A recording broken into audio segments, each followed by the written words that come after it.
Magandang araw at magandang gabi sa inyo mga kahero. Ito nga pala ang Teteryo TV. Ngayong araw nga ay ipagpapatuloy na natin ang pagsubaybay sa laban ng tinaguriang simbolo ng kapayapaan na si All Might.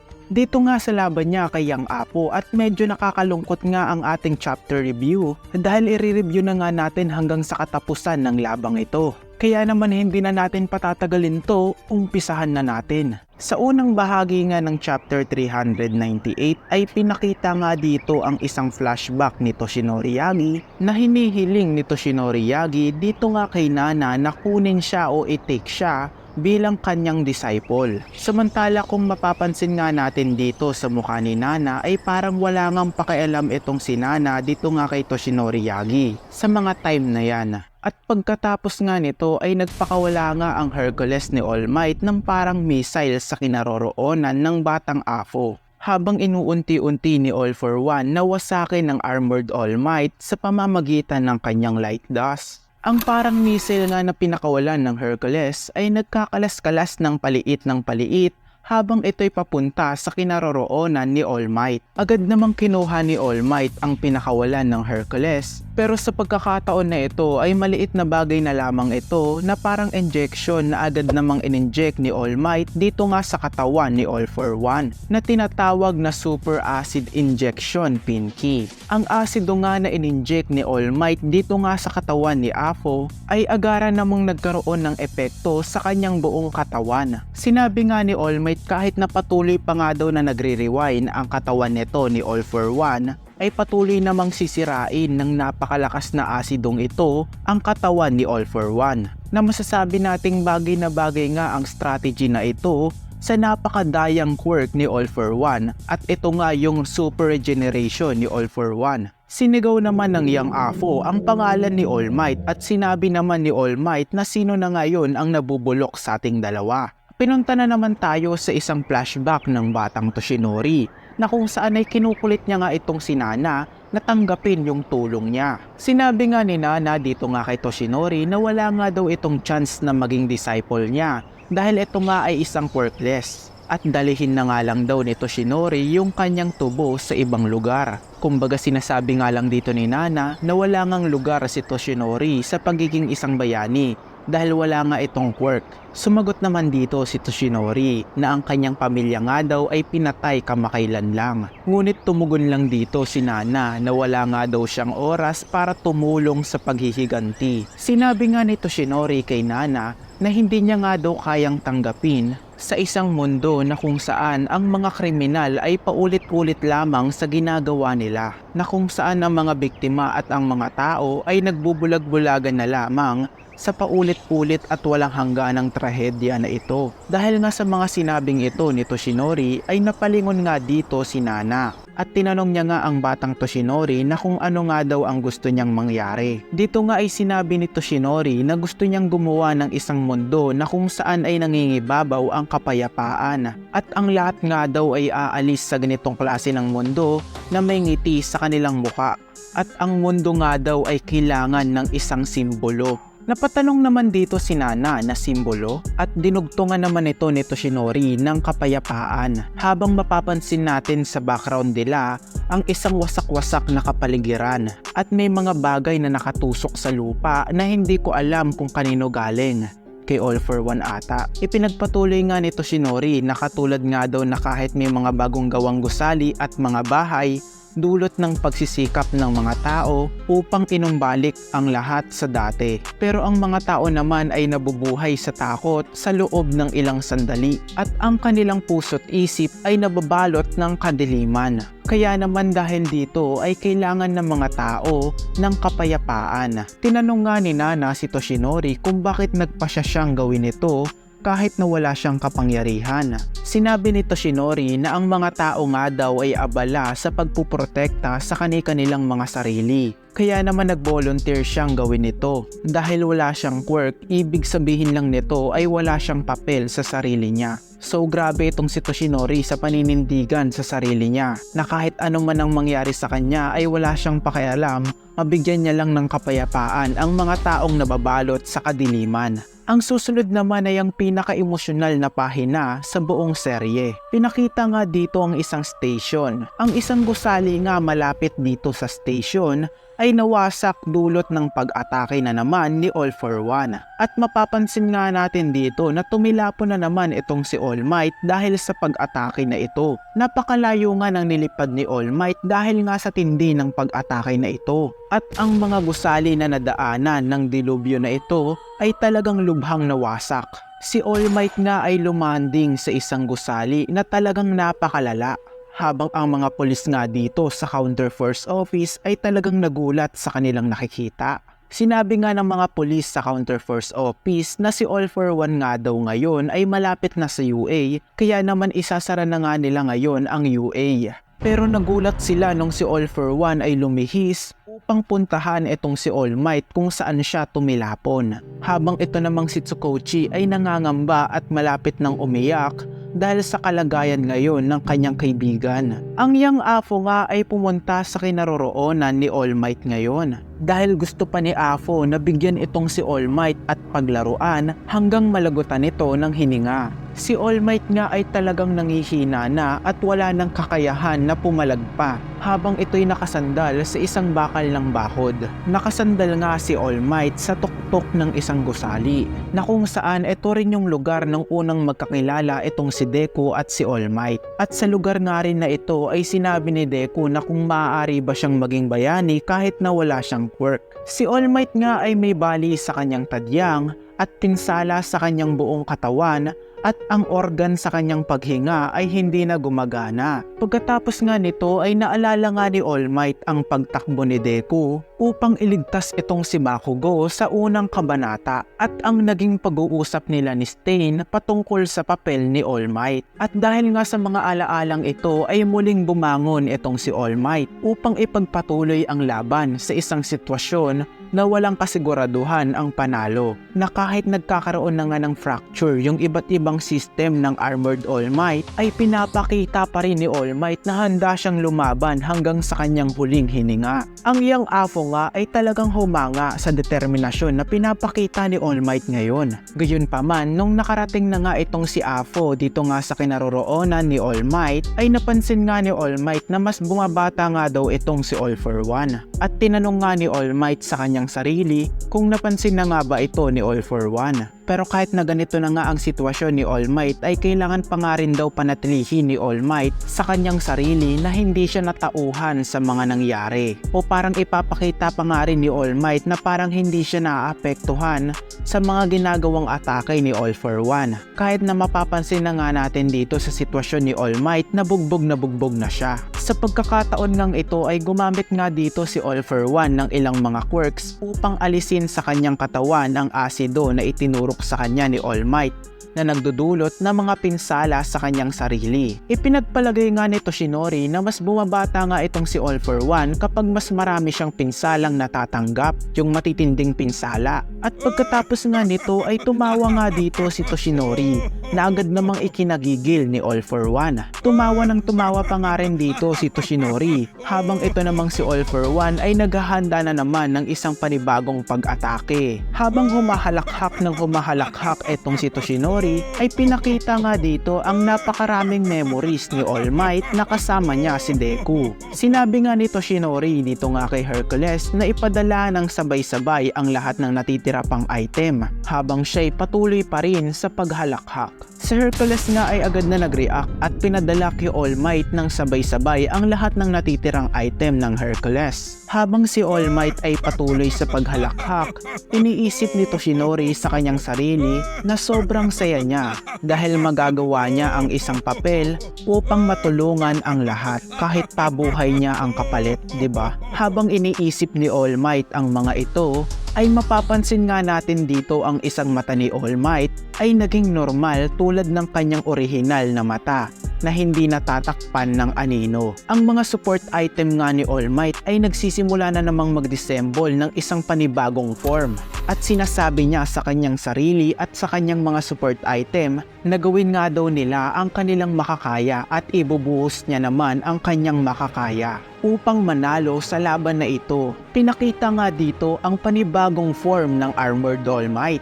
Kasama nga sa mga bagong item ng Armored All Might ay ang gauntlet nito sa kanyang mga kamay na pwede ring ipangsalag sa anumang uri ng pag-atake. At ang mga malabakal na galamay na may ihahalin tulad rin natin sa kalaban ni Spider-Man na si Dr. Ock at ang dalawang robotic crow. Inactivate nga ni Toshinori dito ang kanyang Enginium at Urabity upang mapalakas niya ang kanyang mobility, upang ihanda ang kanyang sarili sa panibagong atake na ibibigay na naman sa kanya ni All for One, na parang naging mukhang halimaw nga dito si All Might sa ganitong form. At pagkatapos nga ng pangyayari na ito ay pinasilip nga sa atin ang battlefield nila Deku at Shigaraki na animoy wala nang natira sa paligid nila.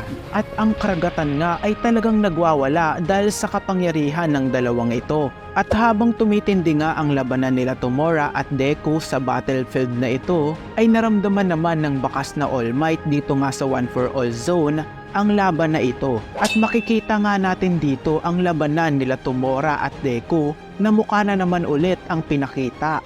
Habang sinasabi ni Deku sa kanyang sarili ang pangalan ng kanyang guro na si All Might. At ganun nga rin dito kala All Might at sa batang Apo. Habang sinasabi nga rin ni All Might sa kanyang sarili ang pangalan ng kanyang estudyante na batang Midoriya.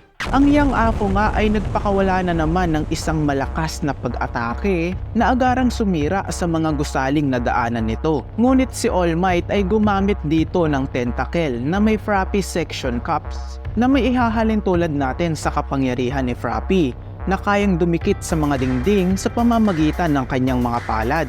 Dahil nga sa mga tentacle na ito ay nagbibigay daan ito kay All Might upang kumilos ng mas mabilis at mas maliksi sa maliliit na iskinita. Ipinagpalagay nga ni All Might na pagod na nga rin daw itong si All for One sa mga one-sided na laban. Kaya naman ngayon ay turn niya na upang gumanti nga dito kay Young Apo at bigyan ito ng isang solid na pag-atake sa pamamagitan ng combination ng Tailman at ng Shoto Cannon.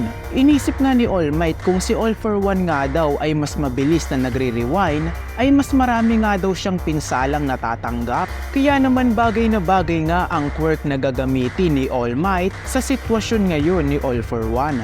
Ngunit may isa nga lang na problema sa kanyang pagkukunan ng enerhiya. At ang paggamit nga ng ganitong strategy ay regular lamang at hindi magiging sapat. Kaya naman dahil dito ay pinagkatiwala na nga ni All Might ang bagay na ito sa robotic na ibon ni Anima. Kung mapapansin nga natin na ginagamit nga ng armor na to ang lahat ng mga quirks ng mga estudyante ni All Might. Pero habang gumagapang si All Might sa makitid na iskinita na ito sa pamamagitan ng kanyang tentacle, ay may biglang lumitaw na anino ng batang Apo sa dulo ng iskinita na to. At panuluyan niyang sinabi kay All Might na tumawa ka ng parang baliw para tumakas ng ganyan. Nabigla nga si All Might dahil nasa harapan niya na pala itong si All for One. Alam nga raw ni Apo kung anong pinaplano nito ni All Might. Kaya naman ang mga taon na kung saan ay nangingibabaw ang kapayapaan at ang ngiti sa mukha ng mga tao ay gagawin niyang puro pagpapahirap na hindi nilalabas ang lahat ng kanyang potensyal. Habang bumabaon ang mga Black Tendrils sa pagitan ng mga pader mula sa dulo ng daliri ni All for One. At biglang sumulpot nga ang mga ito mula sa pagitan ng mga pader sa kinaroroonan ni All Might na animoy wala nang balak na buhayin pa. Habang sinasabi rito ni All for One na papatayin niya nga daw itong si All Might sa pamamagitan ng kanyang minimal effort. Si All Might nga ay buhay pa naman at lumipad pataas paalis ng iskinita. Ngunit ang hindi niya inaasahan na sasalubong sa kanya sa itaas ay ang naglalakihang Titan na ito. Ay ano pala? Mga parasite ni All for One na mukhang Titan. Habang sinasabi ni All Might na sinungaling nga daw itong si All for One dahil hindi naman minimal effort itong ginawa niya. At sinabi ni All Might dito nga sa armor na mag-downward. Sumagot naman si All for One na malayong-malayo nga daw yan sa kanyang buong kapangyarihan. Biglang inatake nga ng parasite na mukhang Titan si All Might. At ang lahat nga ng nadaanan ng parasite na ito ay lubhang nawasak. Si All Might nga ay ginagawa ang lahat upang makalayo nga dito sa mga parasite ni All for One na handang lumamon sa kanya ng buhay. Naanimoy parang naglalaro nga lang itong si All for One sa ginagawa niya ngayon dito nga kay All Might. Pinagtatawanan nga ni All for One itong si All Might habang pinapakawalan niya ang kanyang mga tenderils. Sinabi ni All for One dito nga kay All Might na ano na nga raw ang nangyari sa mga ngiti ni All Might na ngayon nga raw ay isa na lamang itong matandang walang laman loob na gumagamit ng mga quirks ng mga bata sa pamamagitan ng pagkopya nito mula sa mga support item upang maprotektahan lamang siya. Mapapansin nga natin sa mukha ni All Might dito na parang hirap at napapagod na nga si All Might sa mga ginagawa niya. Sinira nga ng mga tenderils ang iilang mga galamay ng Armored All Might dahil ito ay nakaabot na kay All Might at patuloy lamang siyang hinahabol ng mga tenderils ni All for One. Pinaalala nga ni Apo kay All Might na nakarecord nga raw ang paglalaban na ito at ang lahat nga daw ng nanonood ay masasaksihan ang pagkamatay ng tinaguriang simbolo ng kapayapaan. Habang abala nga itong si All Might sa paglayo sa mga tenderils at sa mga parasite ni All for One, ay biglang lumitaw naman si All for One sa isang pader na may creepy face. Naanimoy binubulong niya kay All Might na wala na nga itong liwanag. At biglang dinurog nga ni All for One ang katawan ni All Might na parang isang insekto. At talagang sumuka nga ng dugo itong si All Might dahil nga sa ginawa sa kanya ni Apo. Pinakita nga dito si All Might na wala nang pinoprotektahang apoy upang magsiklab pa habang patuloy ang pag-ulan ng nyebe sa kanya. Pagkatapos nga nito ay agad na pinuluputan ng tentacle ni Armored All Might ang braso ni All for One na siyang ginamit niya sa pag-atake. Kasabay nga neto ang pagtutok rin ni All Might ng Shoto Cannon sa bibig ni All for One at agad niya itong pinaputok. Habang sinasabi ni All Might, "Oh buddy, ikaw talaga hindi mo pa rin makuha." Ang mga tao ay kumikislap na mga nilalang. Kahit pa mawala ang ilaw ko, ay kukuha ito ng ibang tao upang patuloy itong magniningning. Habang mapapansin natin dito na parang merong nagniningning mula sa kalangitan. Pinutol nga ang napaka-intense na labanan na ito sa isang panel na kung saan ay nakagapos si Aoyama sa pagitan ng mga halaman sa isang lugar kung saan naganap ang Operation Troy. Ang lahat ng mga 32 mga bayani na inatasan upang harapin ang mga natitirang bilin dito nga sa parking lot ay natalo ni Kunida na ngayon pa-chill-chill na lamang habang nakagapos sa harapan niya itong si Aoyama. Si Aoyama nga ay nagtamo ng mga sugat habang tumutubo ang mga rosas sa kanyang katawan na parang isang halimaw. Sinubukan ni Aoyamang umatake sa pamamagitan ng laser mula sa kanyang belt. Ngunit sinabi ni Kunida na hindi niya na nga daw kailangan ng liwanag dahil ang kanyang mga buto ay nangangailangan ng laman ng tao upang lumaki. Na parang mapapansin natin dito na hindi na halaman yung mga bulaklak nito ni Kunida. Sinabi nga ni Fat Gum na ang mga bulaklak nga daw ni Kunida ay tumutubo sa katawan ng mga target nito at sumisip-sip ng mga sustansya upang pigilan ang paggamit nila ng kanilang quirk. Sinabi nga ni Fat Gum dito nga kay Aoyama na gawin ang lahat ng kanyang makakaya at pagkatapos nito ay nahimatay na siya na naging sanhi ng pamumulaklak ng isang malaking bulaklak na may mukha ni Fat. Namangha naman si Kunida sa nangyari kay Fat dahil hindi pa nga daw siya nakakakita ng ganito kalaking bulaklak. At pagkatapos nga nito ay pinaliwanag ni Kunida kung paano niya pinalago ang kanyang mga bulaklak sa paligid.